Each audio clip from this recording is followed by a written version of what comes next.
Today on Journey to Prophecy. I felt a hot hand laid on my shoulder.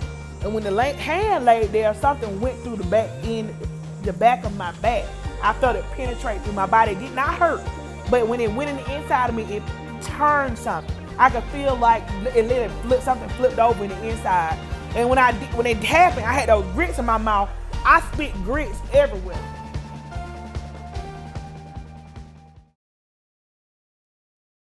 We know that God is a miracle worker. It's maybe about 5 or 6 years ago. I faced a storm that was just a hard storm, but it was an easy storm. First thing happened was I had a headache one night and I had to go to the emergency room. My husband took me to the emergency room. And when I got there, they told me they saw a mass on my brain.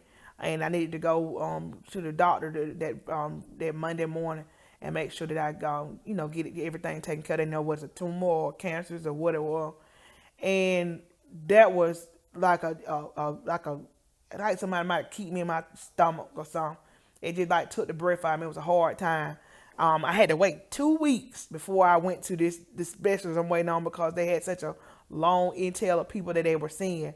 And in the midst of that, it was like just prayer time. The enemy fooling with my mind. This is going, you might die like this or whatever. And I got to the doctor those 2 weeks later. And God did a miracle for me. That was the first miracle he did for me. Not the first miracle, but the first thing I saw in that season of my life, him do. When I went to the doctor, the MRI and the test that they ran, they had me going back and forth to the hospital trying to find the same image on the x-ray. But God had did a supernatural move. It was totally gone. They couldn't even find anything on the MRI. And that was the first thing God did. I turned around maybe like 3 months later because of everything I was going through in my body. I was like, I need to go ahead and have this surgery. We had made up our mind that, we're not going to naturally have kids. This before we adopted our 3, but, we'll say, he spoke to me one day and he said, baby, stop going through your body, you're experiencing all this stuff. And, just go ahead and have the surgery. God going to make a way. We may not be his will for us to have a baby like that. So I went and had the surgery, or decided I'm going to have the surgery. So I get to the doctor's office. I'm telling the doctor, look, I'm ready to have surgery. Let's go ahead and plan it.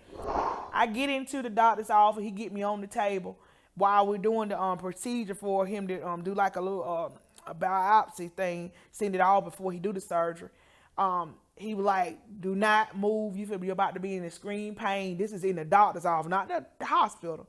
He said, I cannot stop. He said, I got to pull everything off I see right now. He said, do not move because if it getting your blood, it will not be good.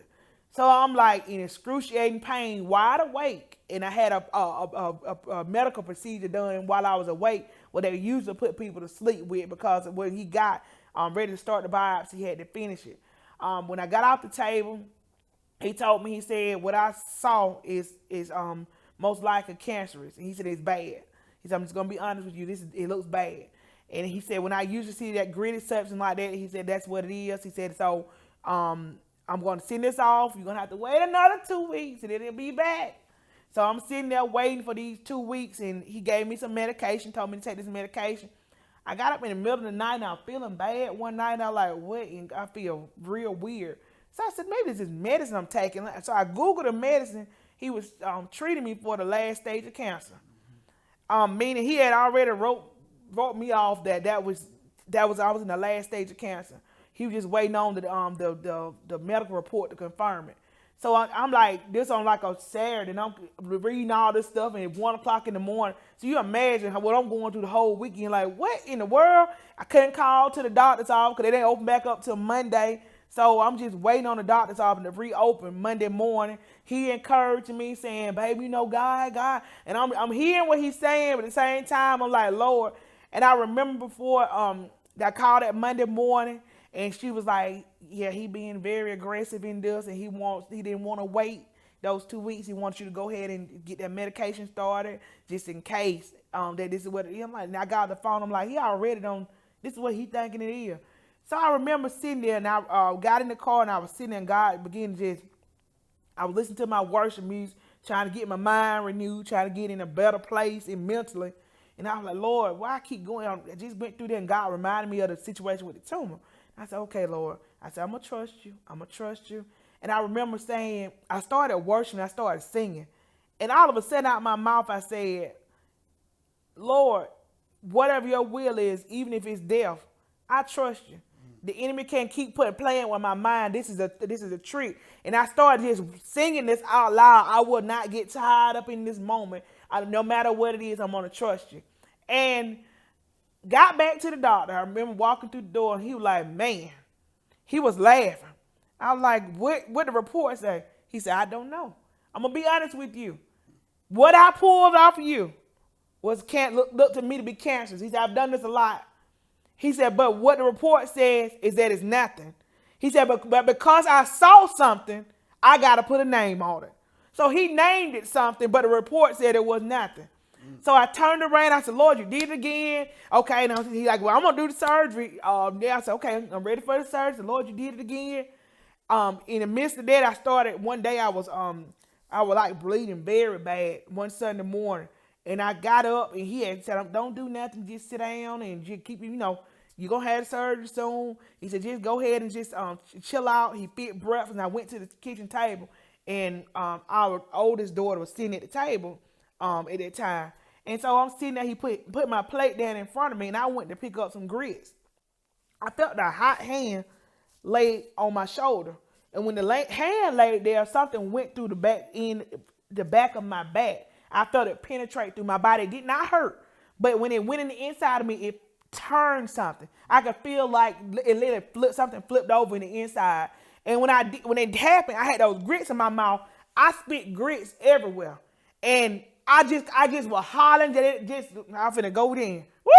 I got to talking in tongues and just really just praising God. And he was like, what? You okay? You okay? He was just hollering, oh, you okay? And our older daughter at the time, she was about 5 years old, and she said, Daddy, leave her alone.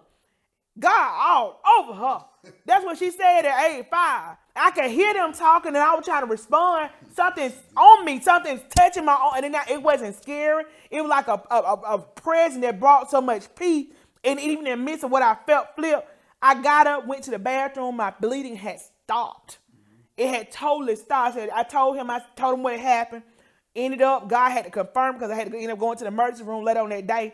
I had been bleeding for maybe, 3 months? Yeah, about 3 months. 3 months continually, like very bad, anemic, really going through like in this situation. And the doctor could not, he told me, there's no way you've been bleeding, period. Mm-hmm. Because if the side of your cervix is so, he said, there's no way I'm looking at him saying, I have been bleeding for 3 months in the emergency room. He looking at it like, well, y'all lying. He losing his mind in the emergency room, shouting. He said, because God did something supernatural. For him to say, he said, there's no way because your cervix is too thick. There's no, when you going through that type of situation, you telling me what it looked like. And I was like, God, I know you did something. God went finished. Got ready for my surgery. I'm laying there after I woke up from my surgery, what was supposed to be going home the next day, turned into internal bleeding. And they could not find where the blood was coming from. So I wake up from my surgery and the pain was so excruciating. I said, there's no way I'm going home tomorrow. I just knew in my head, I'm not going home tomorrow. There's no way.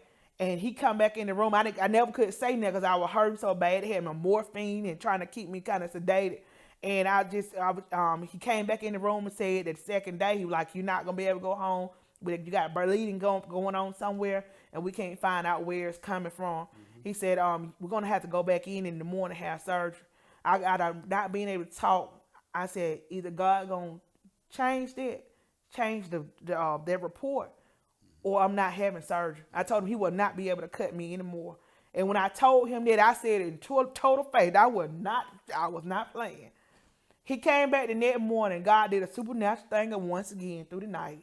My blood count jumped up 4. He said, man, I can't explain to you what's going on. He said, all I know is your blood count up 4. He said, he just threw his hands up. He said, every time I come to talk to you, he said, your situation is hard. It's just different. I went through that. God healed me from the internal bleeding. and come out of, God brought me forth out of that situation. And less than a year later, we walked into being parents of 3. He birthed 3 beautiful children, not from my womb, but from my heart through that. And we make sure we always tell the kids, where do you come from? We ask them all the time, because a lot of times when kids are adopted, other kids pick on them, and they don't know, they bring stuff at them, and they don't know how to handle. Because since I grew up, and my wife also grew up, and knowing how it feels sometimes as being young and being rejected by people telling you that, such ain't your parent, this your parent. From being rejected, you can easily communicate with people, children that have been on that level. And so we make sure we tell them, look, where do you come from? They say, we come from your heart. We make sure we let them know you didn't come from your mother's stomach, but you come from a heart. And so we make sure they know that. So they know that now they say it, they know it. So once we get it inside of their minds, once we get in their spirit, somebody ever want to bring it to them like another child, they can easily say, I already know where I come from. It strengthens them to know where they come from. And we always try to let them find out their background and their history, because we know that that's a great part of life. Next on Journey to Prophecy. And I say, no, ma'am, no, ma'am. She said, well, y'all just get back with me after God pay y'all a visit or whatnot and speaking to y'all spirit. I said, okay, we'll do that, but I know we don't supposed to be pastor. That ain't what God said.